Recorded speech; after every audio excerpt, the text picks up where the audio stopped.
6절, 요한계시록 20장 6절 한 절 말씀이 되겠습니다. 오늘 하나님의 말씀은 요한계시록 20장 6절 말씀입니다. 다 같이 찾으신 줄 알고 함께 봉독하도록 하겠습니다. 이 첫째 부활에 참여하는 자들은 복이 있고 거룩하더라. 둘째 사망이 그들을 다스리는 권세가 없고 도리어 그들이 하나님과 그리스도의 제사장이 되어 천년 동안 그리스도와 더불어 왕노릇하리라. 아멘.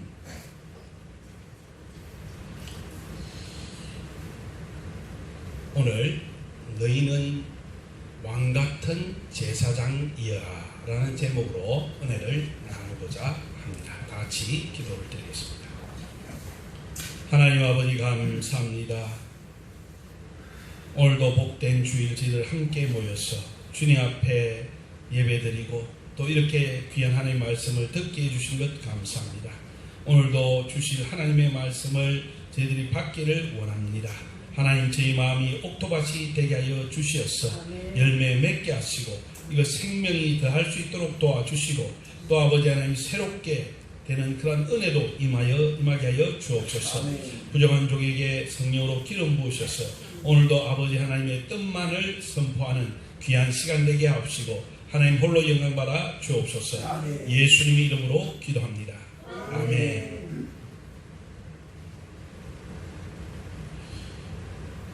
오늘 이 본문 말씀에 보면은 계시록 20장은 천년왕국에 대한 이야기입니다.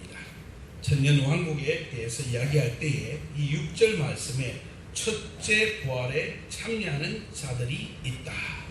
이 사람들은 두 번째 사망을 당하지 않는다.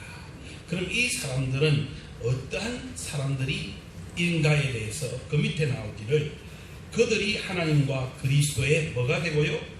제사장이라는 단어가 나오죠. 또 천년 동안 그리스도와 더불어 뭘 한다고요? 왕노릇한다. 그래서 왕같은 제사장이란 말이 나오는 것입니다. 그래서 천년 왕국에 하나님께서 우리가 왕같은 제사장과 같이 사역을 하게 될 것이다. 역할을 하게 될 것이다 라고 기록하고 있습니다. 특별히 오늘은 왕같은 제사장 중에서도 왕에 대한 부분을 살펴보려고 합니다. 하나님께서는 우리를 왕이 되기 위해서 교육시키는 줄 믿으시기 바랍니다. 교육을 받아야지 이 시대에 가서 왕같은 제사장이 될 거 아닙니까? 아무 준비가 안 돼가지고 어느 하나님의 어떤 시간과 때가 되면 그것을 감당할 수 있습니까? 아니거든요. 하나님은 준비시키는 하나님이십니다. 그래서 이스라엘 민족을 택하시고 그 종되었던 이스라엘 민족을 어떻게 훈련시키셨습니까? 광야에서 하나님께서 훈련시키셨죠. 40년 동안. 무엇이 되기 위해서 훈련시켰습니까? 하나님의 군대가 되기 위해서 훈련시킨 거예요. 군대가 되어야만이 가나안 땅을 정복할 수 있기 때문에 그 40년의 고난의 기간은 단지 연단하는 기간으로만 알고 있는데 무엇을 위한 연단이었느냐? 군인이 되기 위한 연단이었다는 사실입니다. 그래서 놀라운 사실은 이스라엘 민족이 애굽에서 종이 되어서 광야에 나왔을 때는 군대의 모습을 갖추지를 못했었어요. 무엇을 하라고 한번 명령을 딱 내리면은 그 명령대로 안 하고 꼭 불만하는 사람도 생기고 거기에 대해서 불순종하는 사람도 생기고 자기 생각도 집어넣고 그래가지고 여러 가지 문제를 당합니다. 그런데 놀라운 거는요, 이들이 40년의 시간을 지나면서 연단을 받아서 나오는 사람이 있는데 그들이 바로 하나님의 군대였다는 겁니다. 어떠한 군인이 되어졌느냐 하면은 여러분 여리고성을 점령할 때의 모습을 보세요. 어떻게 여리고성이 무너졌나? 참 놀라운 일입니다. 여리고성이 무너지는데 하나님께서 어떻게 하셨는가 하면은 여호수아에게 매일 한 바퀴씩 돌라고 그러셨어요. 그리고 일주일째 되는 데는 7번 돌라고 하셨어요. 그런데 도는데 하지 말아야 될 것이 하나가 있습니다. 무엇을 절대 하면 안 됩니까? 소리를 내면 안 돼요. 여러분 이게 쉬운 일입니까? 수많은 10만이 넘는 20만으로도 보는 그 사람들이 이제 행진을 하는 거예요. 여리고성을 아무 말 없이 행진을 하는 겁니다. 하루 지났어요. 이틀째 되면 뒤에서 어떤 사람 생기겠습니까? 그래도 내가 이야기 좀 하면 어때? 옆에서 뭐 어제는 어떻게 잘 지냈어? 할 수도 있는 거예요.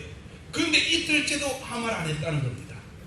6일째를 그렇게 했는데 여리고성은 무너질 어떤 아무 기미가 보이지 않아요. 그러면 7일째의 명령이 무엇이었습니까? 7번 돌라는 거 아닙니까? 옛날에 애굽에서 종의 모습으로 나왔던 이스라엘 민족이라면 당연히 어떤 이야기들이 나왔겠어요? 불만 불평이 나왔겠죠. 왜 우리 보고 7바퀴나 오늘은 돌라고 하느냐? 근데 놀랍게도 여리고성을 점령하게 된 것은 이 사람들이 얼마나 잘 훈련된 군인이 되었는가를 역실히 보여주는 겁니다. 하라는 그대로 해요. 그래서 종의 신분이었던 이들을 하나님께서 불러내셔서 강한 하나님의 군대로 만드시고 강한 군대가 가나안 땅을 점령할 수 있도록 하나님께서 준비시키는 그러한 시간으로 40년을 기다리신 겁니다. 그러면 그 군대가 이제 다음 단계로 넘어가는데 무엇이 되기를 원하셨느냐? 그 다음에 왕의 이야기들이 나오지 않습니까? 왜 성경에 왕의 이야기를 그렇게 많이 기록하고 있습니까? 그것은 바로 우리가 주와 함께 왕노릇하는 때가 있기 때문에 왕의 법도를 배우라고 그것을 적어놓은 줄 믿으시기 바랍니다. 그래서 하나님은 준비시켜가고 있는 거예요. 무엇으로? 왕같은 제사장으로. 그 중에서도 오늘 볼 것은 왕의 도라고 이야기를 드렸습니다. 다윗의 이야기 중에서 보면 이해가 잘 안 되는 부분이 하나가 있습니다. 그래서 이것은 난해하다. 어떤 부분은 이해하기가 어렵다. 그것이 무슨 사건이냐면은 다윗이 인구조사를 시킨 사건입니다. 여러분들도 아마 다 읽어보셨겠지만 그 부분을 읽으면은 왜 이렇게 하나님께서 진노하셨을까? 여러분 그런 질문 안 가져보셨습니까? 우리 다 같이 한번 그 내용을 한번 보도록 하겠습니다. 그 내용이 어디 있는가 하면 사무엘하 24장에 나오는 말씀입니다. 사무엘하 24장 1절로부터 해서 나오는 말씀입니다. 다 찾으셨습니까? 우리 한 번 더 읽어봅시다.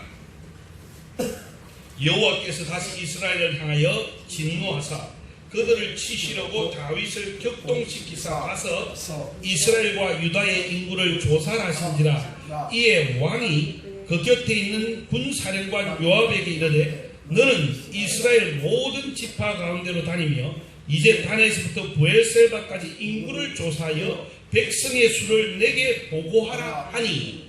자, 인구조사를 하라는 거예요. 이스라엘 모든 인구조사를.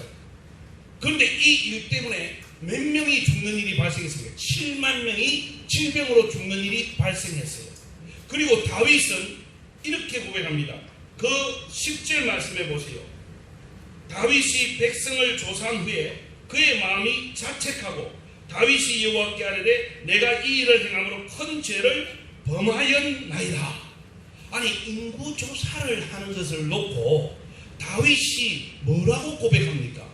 하나님께 큰 죄를 범했다는 거예요. 뿐만 아니라 3절 말씀에 보면 요압이라는 군대 장관이 인구조사를 극구 반대합니다. 요압이 왕께 아뢰되 이 백성이 얼마든지 왕의 하나님 여호와께서 100배나 더하게 하사 내 주 왕의 눈으로 보게 하시기를 원하나이다. 그런데 내 주 왕은 어찌하여 이런 일을 기뻐하시나이까 하되 왕의 명령이 요압과 군대 사령관들을 재촉한지라. 요압과 사령관들이 이스라엘의 인구를 조사하려고 왕 앞에서 물러나. 요압도요 반대를 했어요. 인구조사를. 그리고 다윗은 죄책감을 느꼈다고 그랬어요. 그런데 1절에는 보면은 이렇게 인구조사를 하게 된 것이 하나님께서 격동시켰다. 무엇인가 그것을 할 수 있는 충동지를 받은 거예요.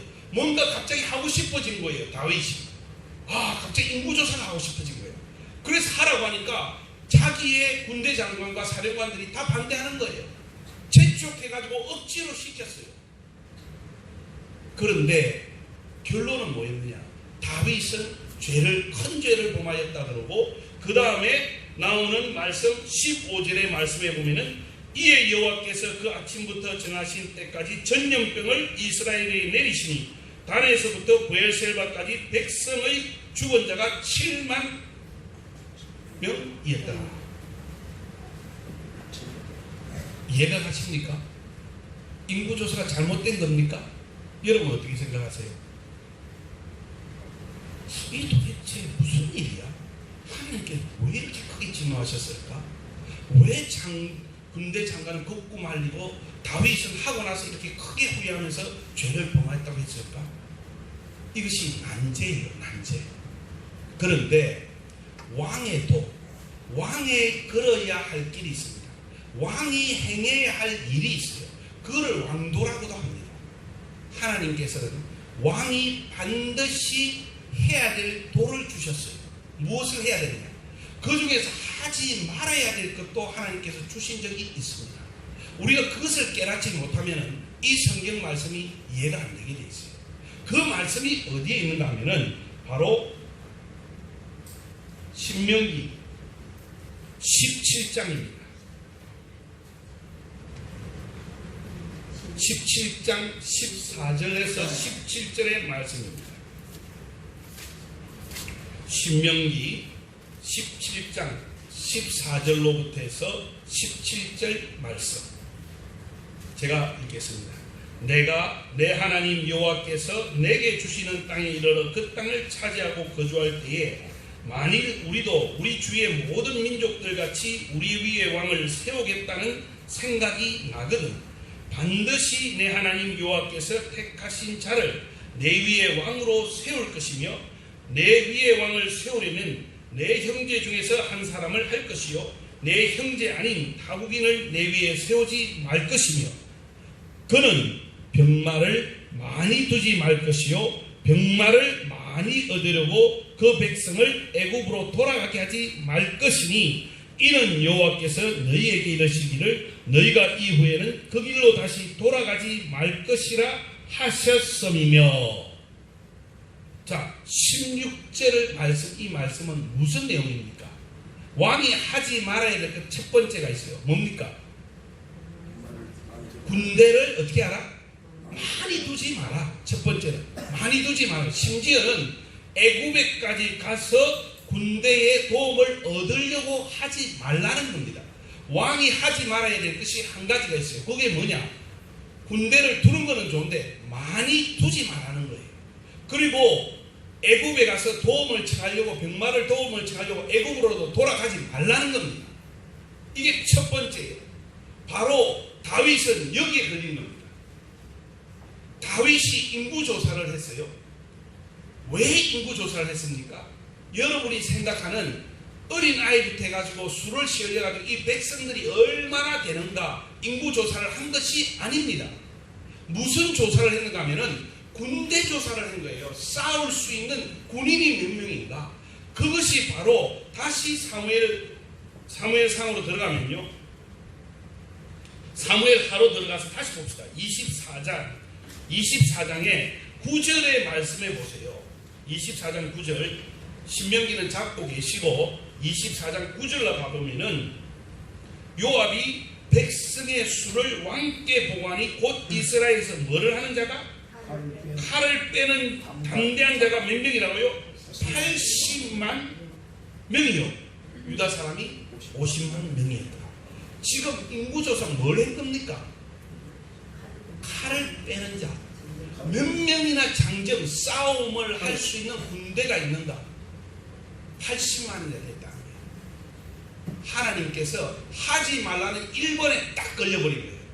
무엇에 걸려버렸냐? 다윗은요, 우리 군대가 얼만큼 되나? 이걸 가지고 뭐를 하려고 그런 겁니까?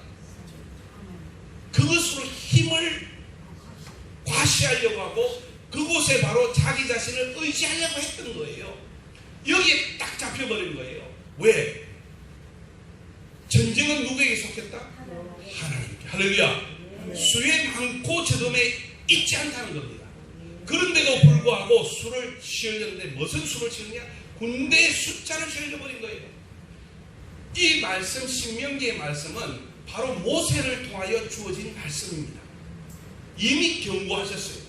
너희들이 왕을 세울 때가 있을 것인데 왕을 세울 때에 반드시 해야 되지 않을 첫 번째 것, 사람의 수, 군대의 수 많음에 의지하지 말고 애굽에 가서 도움도 청하지 말고 단지 누구만을 의지하라?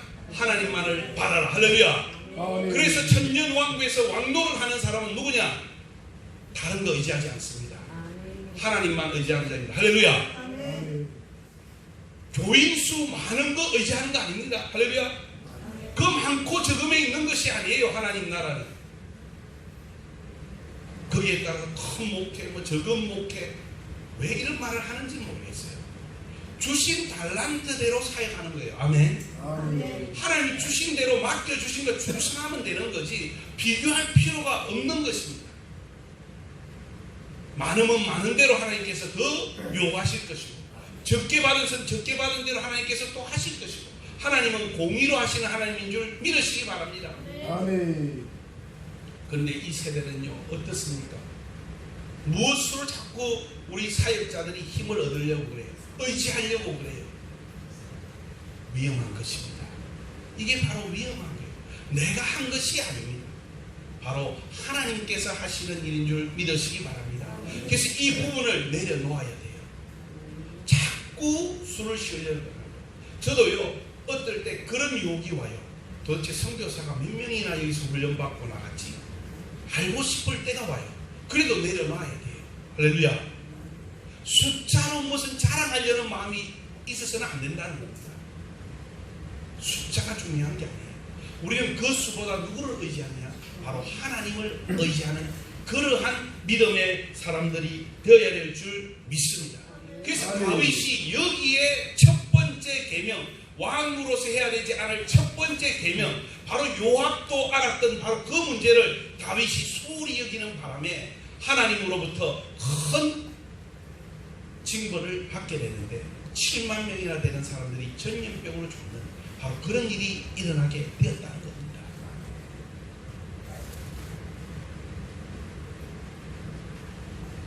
이스라엘의 왕들이요 실패하는 경우가 두 번째로 많았던 게 다 무엇입니까?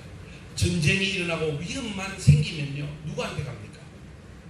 애굽, 이집트에 가서 도움을 얻으려고 계속 동맹을 하고 도움을 얻으려고 하다가 다 결국은 실패하고 실패해요. 그것이 바로 이스라엘의 왕들의 역사를 기록한 것에 보면 너무 잘 나와 있습니다.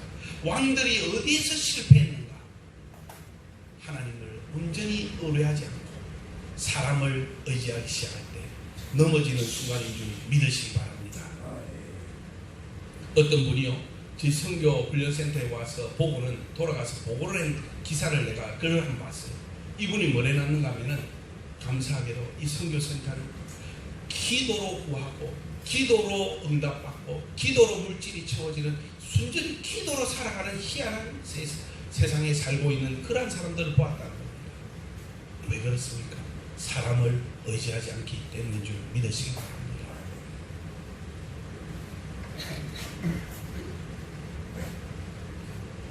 우리가 선교할 때요 제일 실수하는 것이 하나가 뭐냐면은 사람을 의지하게 만들 때 우리는 실수합니다.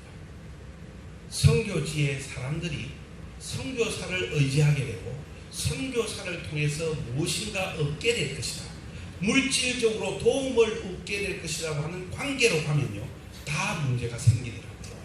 이 부분을 잘라줘야 됩니다.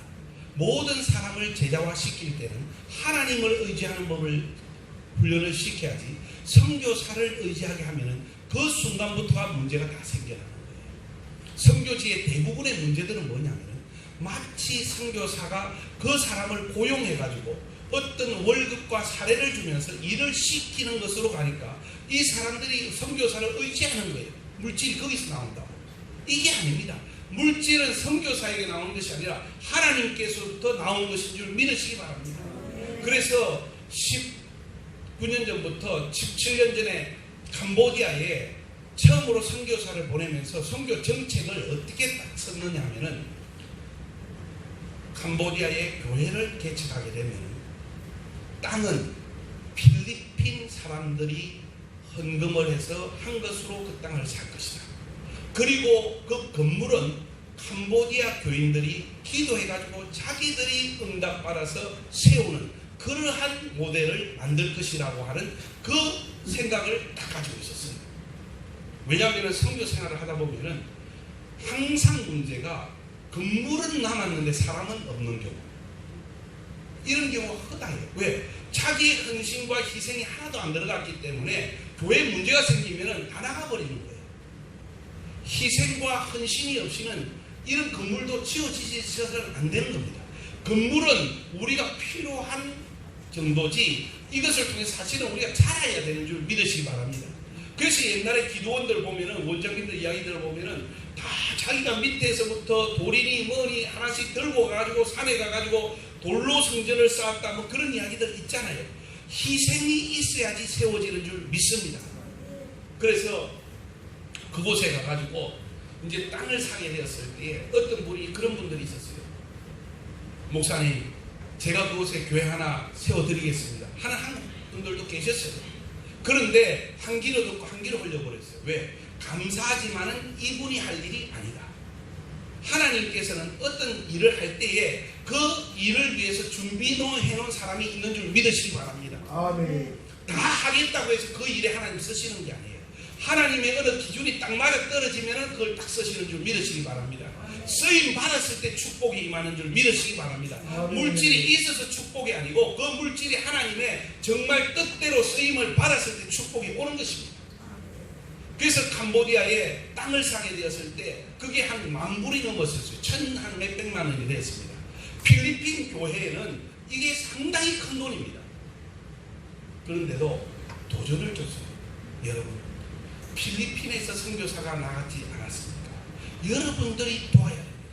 이렇게 십시일반해가지고 그 돈이 모아져서 캄보디아에 필리핀 교인들이 헌금을 내어서 땅을 샀던 거예요. 사고 그곳에서 모임을 시작했는데 갈 때마다 캄보디아에 있는 우리 성도들이 물어봐요. 선교사님, 언제 이 건물 세워집니까? 우리가 세우는 거 아닙니다. 여러분들이 기도로 세우는 겁니다. 우리가 파송한 선교사가 하는 것도 아닙니다. 여러분의 기도가 건물을 세우게 되는 겁니다. 기도하세요. 1년을 기도해도 응답이 없다는 거예요.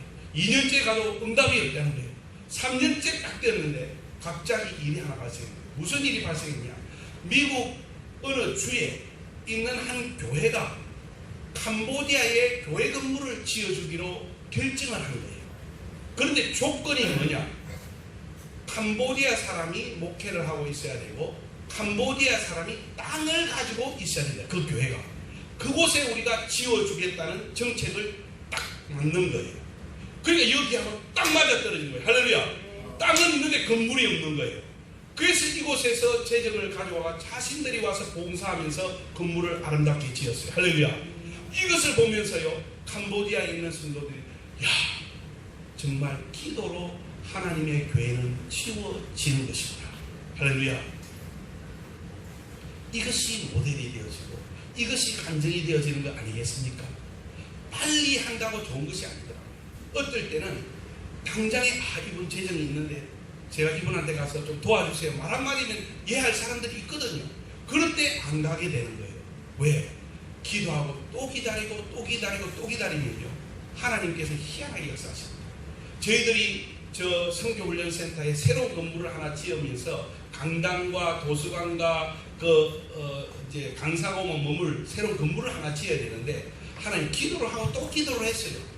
도대체 누구를 쓸까? 그런데 하나님께 쓰신 사람이 딱 맨 처음 이 헌금을 한 사람 딱 2사람입니다. 다를 내놨다는 게 아니에요. 누가 내놨느냐? 2 아이가요, 5개 금반지, 돌반지, 어릴 때 할머니로 받고 이랬던 걸 갖다가 내놓으면서 선교사님 이거밖에 없는데 이거 써주세요. 그게 첫 번째 씨앗이 되는 겁니다. 할렐루야. 그리고 이걸 가져와 가지고요 하려고 하니까 쉽지가 않아요. 근데 필리핀 분이 마침 회사를 가지고 있는 분이 사주시는 바람에 이게 현금화되었어요. 2번째 분은 누가 이걸 내놨냐? 과부예요. 과부. 남편이 돌아가시고 재정이 조금은 있는데 이걸 선교를 위해 써야 되겠다 하고 기도하고 있는 가운데 저희들 가가지고 한번 딱 선교 보고했는데 거기서 나가는 길에서 만나가지고 그적시로 이야기가 돼가지고 헌금이 들어왔어요. 할렐루야. 하나님께서 그렇게 하시더라고요. 그래서요, 저는 무슨 일을 함에 있어서 기도를 하면서 기다리는 법을 배웠습니다. 여러분도 안 그렇습니까? 기도하고 기다리는 것.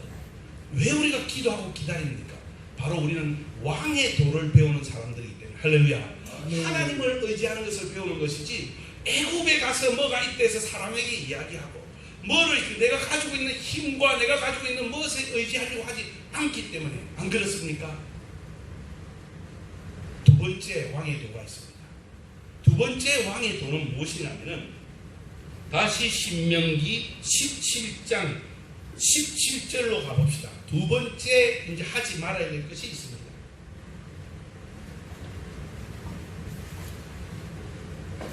17절, 그에게 아내를 많이 두어 그의 마음이 미혹되게 하지 말 것이며, 두 번째는 뭡니까? 그에게 아내를 많이 두어 그의 마음이 미혹되게 하지 말라는 거예요.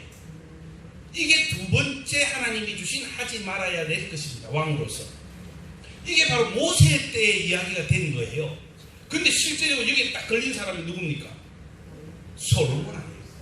다윗은 1번 첫 번째 걸리고 솔로몬은 두 번째 항목에 딱 걸려버린 거예요. 지혜도 받고 명예와 또 부도 가지게 있게 되고 이렇게 되면서 나중에는 아내를 거느리게 되는데 각 이방에서 온 사람을 다 거느리게 되고 결국은 그것 때문에 미혹돼 가지고 어느 쪽으로 갑니까? 우상을 세우는 것도 허락하고 경배하는 것도 허락하고 자기도 거기와 짝하는 쪽으로 들어가서 나라가 어떻게 됩니까? 두 개로 갈라지는 바로 결정적인 문제가 발생했는데 바로 그것이 이 두 번째 왕이 하지 말아야 될 이것을 갖다가 정확히 보지 않았기 때문에 문제가 생겨버린 거예요. 하나님은요, 많은 것을 하라고 하지 말라고 한 것도 아니고 딱 세 가지예요. 그런데 딱딱 걸려들어요. 정말 신기해요. 세 번째가 뭐였습니까?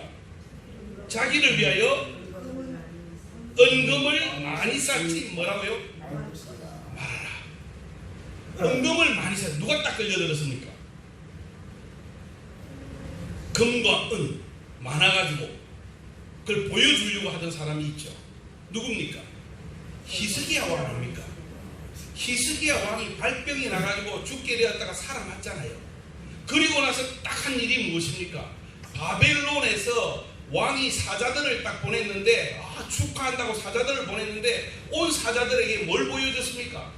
자기가 가지고 있는 검은 보와 재산을 싹 다 보여줬어요. 자기를 위해서 뭐 하지 말라고요? 쌓지 말아라. 그런데 뭐 했습니까? 쌓아둔 겁니다. 왕이요, 엄청난 재산을 쌓아둔 거예요. 그 결과는 어떻게 됐습니까? 바벨론이 그것을 몽땅 다 가져간 거죠. 여기에 딱 걸려버린 거예요. 요 세 가지, 하지 말라는 것 세 가지. 여기에 걸려버린 거예요. 다윗 왕, 솔로몬, 히스기야, 그 나머지 나오는 모든 왕들도 여기에 문제가 다 생긴 거예요. 세 가지. 선악과 먹지 말고 다른 과일은 얼마든지 먹으라고 하는데 저 요즘 ABC 주스 먹다가 끊었거든요. 애플, B는 비트, 그럼 C는 캐럿 해가지고 요 세 가지 ABC 주스 먹을 거 너무 많더라고. 과일이 한국에 여름철에 오니까. 저는 겨울에 와가지고는 항상 겨울에 잠시 들릴 때는 먹을 게 없어가지고 과일이 이게 왜 이래 많이 없지? 여름에는 지금 너무너무 많아요. 계속해서 새로운 것이 나와요. 딱 먹지 말라는 건 선악과 한 가지인데 그거를 딱 먹잖아요. 해야 될 거는 수도 없이 많은데 하지 말아야 될 것 한 가지에 딱 걸려들더만은 왕들도 마찬가지입니다. 다 해도 좋은데 세 개만 하지 말라는데 거기에 딱 걸려 넘어가는 거예요. 이게 한마디로 말하면은 다 무엇입니까? 첫 번째, 병마에 많고 적음에 의지하지 말고 하나님께 의지하라는 것이고, 이방인을 많이 두지 말라는 것은 무엇입니까? 세상과 짝하지 말라는 거예요. 여기저기 짝하지 말고 순수함을 가지라는 거예요. 계속 그 순수함, 하나님의 시작과 끝이 가는 순수성을 가지라는 거예요. 세 번째는 뭡니까? 금, 은에 자꾸 재물을 쌓아두지 말고 풀어야 되는 거예요. 믿습니까? 물질은요, 풀으라고 주시는 거지 가지고 있으라고 주는 것이 아닙니다. 안 그렇습니까? 풀지를 못하니까 성교를 벌써 끝내도 끝냈어요. 근데 풀리지가 않는 거야. 왜 안 풀리냐? 물질을 막 주면은 하나님이 처음에 쓰다가 나중엔 다 어디로 갑니까? 자기 거 다 챙기고 있거든요. 점점 자기 재산만 늘어나. 그러고는 생각할 때 11조 내는 것도 이제는 힘들어지는 거예요. 왜? 액수가 크니까. 그러니까 그 큰 액수를 해놓고는 많이 했다고 생각해요. 11조는요, 적게 버는 사람도 10분의 1 내기 쉽지 않습니다. 안 그렇습니까? 저도 미국에서 일하면서 11조 하는 거요, 너무 힘들더라고요. 저는 그래서 11조 하는 사람들 정말 대단한 사람들이에요. 근데 문제는 작게 벌어서 11조 하는 거나 많이 벌어서 11조 하는 거, 하나님 보시기에는 11조인데 왜 나는 많이 낸다고 생각하는지 이해를 못하겠어요. 왜? 10분의 1은 하나님 건데, 안 그렇습니까? 내게 아니고 하나님 건데, 세금은 국가 거잖아요. 그것처럼 그건 하나님 건데 왜 하나님 거 내면서 내가 많이 냈다고 생각하는 거예요? 그 외의 건을 내야 되는데 그러지 못하는 거예요. 특히요, 교회도 마찬가지입니다. 교회 재정을 썸에 있어서 재정에 원칙이 없는 교회가 너무 많아요. 저는 목회할 때 원칙이 있었어요. 딱 비상교회가 갑자기 무슨 일이 일어나서 써야 될 10%, 필요한 한 달 재정의 10%는 꼭 비축을 하고 있고 나머지는 다 흘러보낸다. 그 원칙을 가졌어요. 그래서 20%를 갖다 성교를 내보내는 것도 쉽지 않더라고요. 또 어떨 때 도전을 주는데 10%는 성교를 내보내셔야 하는데 그것도 사실상 교회를 이렇게 한번 맡아 해보니까 쉬운 말이 아니에요. 근데 20%씩을 해버리는 하는 건데 했는데 계속 흘러 내보내는 거예요. 남겨도 그게 또 채워지고 또 채워지고 또 채워지는 거예요. 할렐루야. 아멘. 그런데 제가 그만두고 다른 분이 왔는데 흘러 보내지 않고 모으기 시작하는데 더 모자라는 거예요. 그러니까 이해가 안 되는 거예요. 도대체 하나님의 법은 흘러내면은 계속해서 더 오는 줄 믿으시기 바랍니다. 이게 바로 믿음으로 행하고 믿음으로 받는 방법 아닙니까? 결국 하나님 앞에 부자는요, 하나님의 물질이 통로가 돼가지고 얼마나 내가 잘 쓰임 받는가가 부자인 줄 믿으시기 바랍니다. 얼마나 가지 있는가가 부자가 아니에요. 특히 이 코로나 기간에 교회의 재정이 써야 될 곳이 있습니다. 첫 번째는 어디에 써야 되느냐? 바로 교회 가운데 어려움을 당하는 사람은 없는가 돌아보고 그들에게 재정이 나아져야 됩니다. 국가에서 주는 그 무슨 금이죠? 재난지원금. 국가에서 주면 너무 좋잖아요. 근데 교회에서 재난지원금 성도들에게 줬다는 이야기 들어봤습니까? 들어보셨어요? 재난 때는요, 교회에서 풀어야 됩니다. 풀어야 되는데 누구에게 풀어야 되느냐? 반드시 꼭 필요한 사람. 어떤 사람이냐? 그 중에서도 경건히 살고자 정말 애쓰는 사람. 다른 사람이 도와주지 않으면은 이 사람은 생활하기가 어려운 사람. 교회에서 조금이라도 도와주는 바로 그 구제가 되어줘야 됩니다. 사도행전의 초대교회 역사에서 보면은 집사님들을 선택하게 된 이유가 뭐였습니까? 바로 구제의 문제 때문이었잖아요. 재정을 어디다 흘려보냈습니까? 구제에 흘려보냈어요.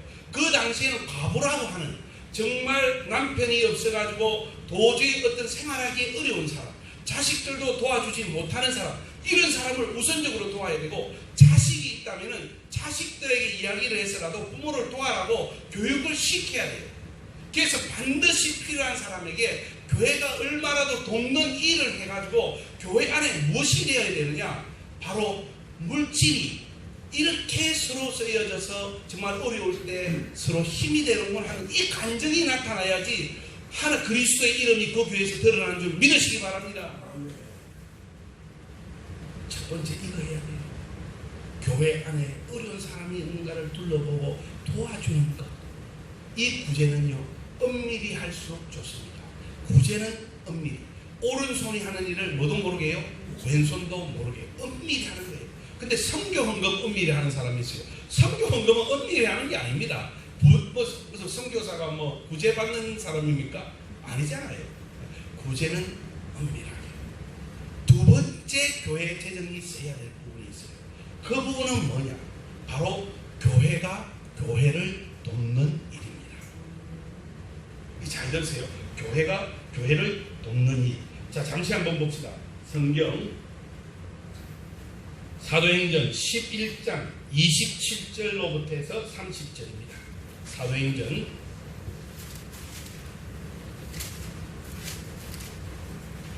11장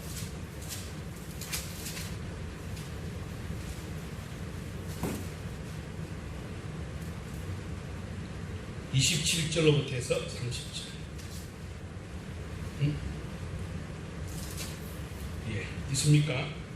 그때 선지자들이 예루살렘에서 안디옥에 이르니 그 중에 아가보라 하는 한 사람이 일어나 성령으로 말하되 천하에 큰 흉년이 들리라 하더니 글라우디우스 때에 그렇게 되리라. 제자들이 각각 그 힘대로 유대에 사는 형제들에게 부조를 보내기로 작정하고 이를 실행하여 바나바와 사울의 손으로 장로들에게 보내니라. 자, 유다에요 큰 흉년이 있을 것이라는 예언대로 그 예언이 딱 이루어진 거예요. 엄청난 흉년이 진 거예요. 경제적인 기근이 유대에 임한 겁니다. 그때에 안디옥에 있는 교회가 무엇을 했느냐? 헌금을 모아서요 유대에 있는 교회에게 보낸 겁니다. 유대에도 예수 안 믿는 사람 가운데 어려운 사람도 많을 거 아닙니까? 흉년이 들어서. 안 그렇습니까? 그런데 우선적으로 도와야 될 것이 있더라는 겁니다. 교회가 그곳에 있는 교회를 먼저 도울 때에 사람들이 무엇을 봅니까? 아, 교회는 이렇게 서로 사랑하는구나. 이렇게 서로 지역과 여러 가지 언어와 문화가 틀려도 서로 돕는구나. 이것을 보면서요 그리스도의 이름이 영광 받으시는 줄 믿으시기 바랍니다. 그래서 아이고 우리 교회 어렵고 그건 자꾸 생각하지 말고 다른 데 어려움을 서로 그리 또 풀어야 돼요. 할렐루야. 그래야 자꾸 흘러갈 거 아닙니까? 안 그렇습니까? 세 번째는요 어디로 또 풀어야 되느냐? 바로 여러 가지가 있지만은 빌립보서 4장 15절에서 19절의 말씀입니다.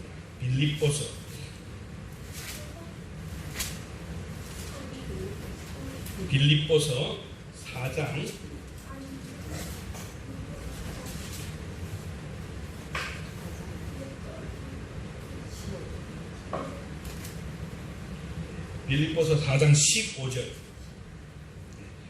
부터 빌립보 사람들아 너희도 알거니와 복음의 시초에 내가 마게도냐를 떠날 때 주고받은 너희에게 참여한 교회가 너희 외에 아무도 없었느니라. 데살로니가에 있을 때에도 너희가 한 번뿐 아니라 두 번이나 나 있을 것을 보내었도다. 내가 선물을 구함이 아니요 오직 너희에게 유익하도록 풍성한 열매를 구함이라. 내게는 모든 것이 있고 또 풍부한지라. 에바브로디도 편에 너희가 준 것을 받음으로 내가 풍족하니 이는 받으실 만한 향기로운 제물이요 하나님을 기쁘시게 한 것이라. 나의 하나님이 그리스도 예수 안에서 영광 가운데 그 풍성한 대로 너희 모든 쓸 것을 채우시리라. 자, 사도 바울이요 선교 지원을 받았어요. 근데 이 선교 지원을 받은 것을 뭐라고 말했냐? 향기로운 제물이라고 그랬습니다. 그리고 하나님께서 기쁘시게 받으시는 것이라고 하셨어요.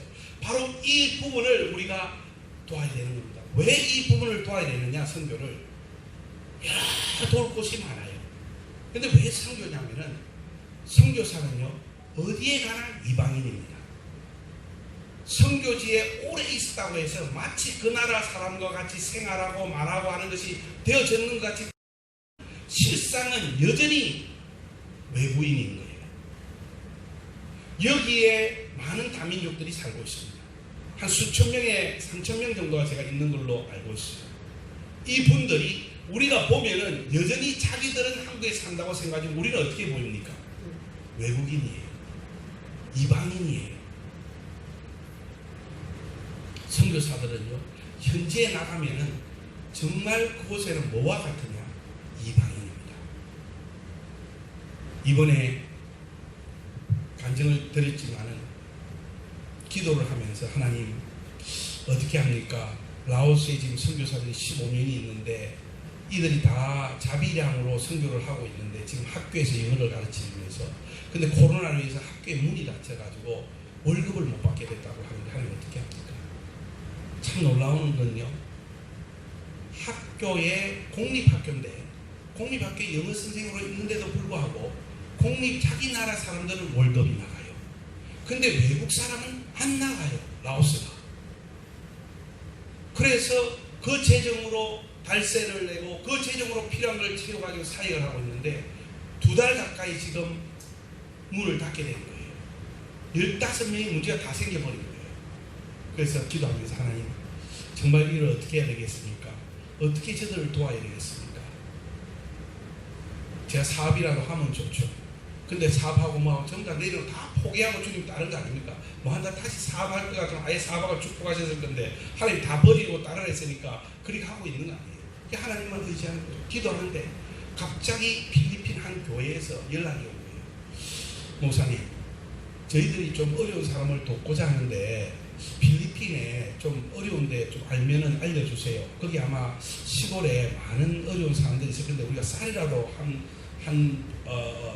가마씩 이렇게 돌리든지 좀 했으면 좋겠는데 어떻습니까? 나한테 물어보더라고요. 그래서 제가 이 하나님 응답이구나 싶어가지고 사실은요, 코로나 사태 때문에 시골은 그렇게 어렵지 않습니다. 왜?